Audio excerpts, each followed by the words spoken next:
Sir Mallesh Gowda ಅಂತ ಸರ್ವೋದಯ college principal. ಇವತ್ತು computer ಸೈನ್ಸಿಂದು final exam ಇತ್ತು. ಆ ಎಕ್ಸಾಮಲ್ಲಿ ಜೂನಿಯರ್ ಕಾಲೇಜಿಂದು 4 ಮಕ್ಕಳು ಮತ್ತು ನಮ್ಮ ಕಾಲೇಜು ಸರ್ವೋದಯ ಕಾಲೇಜಿನ 3 ಮಕ್ಕಳು ಎಕ್ಸಾಮ್ ಬರೀತಾ ಇದ್ದಾಗ ಓಲ್ಡ್ ಕ್ವಶನ್ ಪೇಪರ್ನ ಡಿಸ್ಟ್ರಿಬ್ಯೂಟ್ ಮಾಡಿದ್ದಾರೆ. ಆ್ಯಕ್ಚುಲಾಗಿ ಕ್ವಶನ್ ಪೇಪರ್ನ ಇಂಡೆಂಟ್ ಹಾಕುವಾಗ ಓಲ್ಡ್ ಸ್ಟೂಡೆಂಟ್ಸ್ ಎಷ್ಟು ಜನ ಇರ್ತಾರೆ, ನ್ಯೂ ಸ್ಟೂಡೆಂಟ್ಸ್ ಎಷ್ಟು ಜನ ಇರ್ತಾರೆ ಅಂತ ಎಲ್ಲ ಅವರಿಗೆ ಇಂಡೆಂಟ್ ಹೋಗಿರುತ್ತೆ.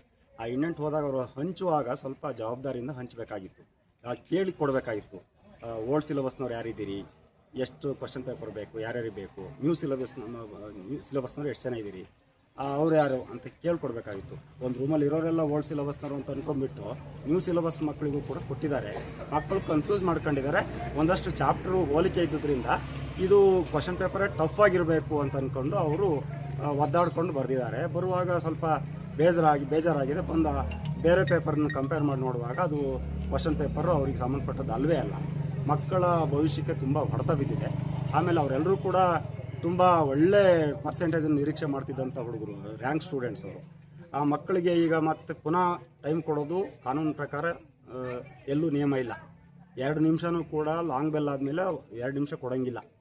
ಆದರೆ ಅರ್ಧ ಗಂಟೆ ಒಳಗಡೆ ಏನೋ ಕೊಟ್ಟು ಸಹಾಯ ಮಾಡಿದ್ದೀವಿ ಅನ್ನೋ ಲೆಕ್ಕದಲ್ಲಿ ಕೊಟ್ಬಿಟ್ಟು ಅದು ಹೆಂಗೆ 3 ಗಂಟೆಯಲ್ಲಿ ಬರೆಯೋದನ್ನು ಅರ್ಧ ಗಂಟೆಯಲ್ಲಿ ಬರೆಯೋಕ್ಕಾಗುತ್ತೆ, ಕಿತ್ಕೊಂಡಿದ್ದಾರೆ. ಕಣ್ಣು ಮುಚ್ಚಾಲೆ ಆಟ ನಡೆದಿದೆ.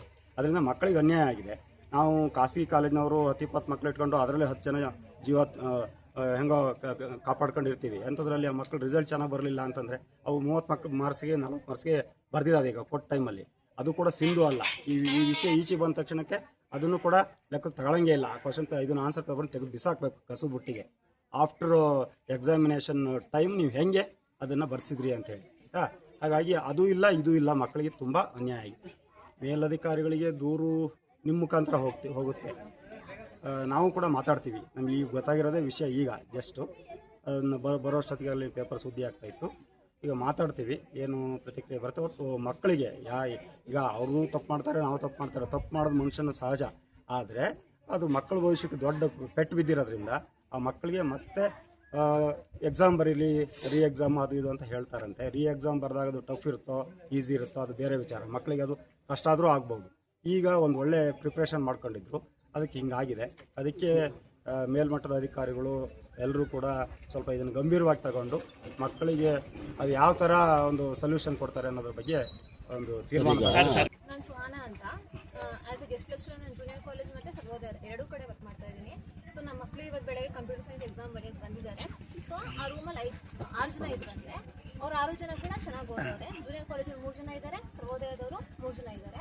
6 ಜನ ನನ್ನ ಸ್ಟೂಡೆಂಟ್ಸ್. ಸೊ ಅವ್ರು 6 ಜನಕ್ಕೂ ಏನು ಮಾಡಿದ್ದಾರೆ ಅಂದರೆ ಹಳೆ paper, last year paper repeated students ಇಂದು ಕೊಟ್ಬಿಟ್ಟಿದ್ದಾರೆ. ಸೊ ಈ ಮಕ್ಕಳಿಗೆ ಯಾಕೆ ಗೊತ್ತಾಗಿಲ್ಲ ಅಂದರೆ ರಿಪೀಟೆಡ್ ಪೇಪರ್ಗೂ ನ್ಯೂ ಪೇಪರ್ಗೂ 6 ಚಾಪ್ಟರ್ ಸಿಮಿಲರ್ ಇದೆ. ಸೊ ಈ ಮಕ್ಕಳು ಏನು ಅಂದ್ಕೊಂಡಿದ್ದಾರೆ ಅಂದರೆ ನ್ಯೂ ಪೇಪರ್ ಕಷ್ಟ ಬಂದಿದೆ ಅಂತ ಅಂದ್ಕೊಂಡ್ಬಿಟ್ಟಿದ್ದಾರೆ. ಸೊ 3 ಅವರ್ಸ್ ಅವರು ಎಕ್ಸಾಮ್ ಆದಮೇಲೆ ಹೊರಗಡೆ ಬಂದು ನೋಡಿದಾಗ ಮಕ್ಳಿಗೆ ಗೊತ್ತಾಗ್ತಾ ಇದೆ ಪೇಪರ್ ಚೇಂಜ್ ಬಂದಿದೆ ಅಂತ. ಅವ್ರು ಅಳಕ್ಕೆ ಸ್ಟಾರ್ಟ್ ಮಾಡಿದ್ದಾರೆ. ಅವಾಗ ಅವ್ರದ್ದು ರೆಸ್ಪಾನ್ಸ್ ಹೇಗಿತ್ತಂತೆ, ಬಿಡಿ ಏನಾಗಲ್ಲ ನೆಕ್ಸ್ಟ್ ಎಕ್ಸಾಮ್ ಇದೆ ಅಲ್ವಾ ಅವಾಗ ಬರ್ಕೊಳ್ಳಿ ಅಂತ ಹೇಳಿದ್ರಂತೆ. ಇವ್ರು ಅಳ್ತಿರೋದು ನೋಡ್ಬಿಟ್ಟು ಆಮೇಲೆ ಮತ್ತೆ ಒಳಗೆ ಕರ್ಕೊಂಡೋಗಿ ಬನ್ನಿ ಅಂತ ಬರ್ಸಿದ್ದಾರೆ. ಬಟ್ 45 ಮಿನಿಟ್ಸ್ ಅಷ್ಟೇ ಟೈಮ್ ಕೊಟ್ಟಿರೋದು. ಅದು ಮಕ್ಕಳು ಎಕ್ಸ್ಟ್ರಾ ಕೇಳಕ್ಕೆ ಹೋದ್ರೆ ಕಿತ್ಕೊಂಡ್ರಂತೆ ಪೇಪರ್. ನಾವು ಅದ್ರ ಬಗ್ಗೆ ಮಾತಾಡೋಕೆ ಹೋದ್ರೆ ನಮಗೇನು ರೆಸ್ಪಾನ್ಸೇ ಕೊಡಲಿಲ್ಲ. ಇವತ್ತು ನಮಗೆ ಕಂಪ್ಯೂಟರ್ ಸೈನ್ಸ್ ಎಕ್ಸಾಮ್ ಇತ್ತು. ರಾತ್ರಿ ಎಲ್ಲ ತುಂಬ ಕಷ್ಟಪಟ್ಟು ಓದಿ ಬಂದಿದ್ವಿ. ತುಂಬ ಬಡವ್ರ ಮನೆಯಿಂದ ಬಂದಿದ್ದೀವಿ.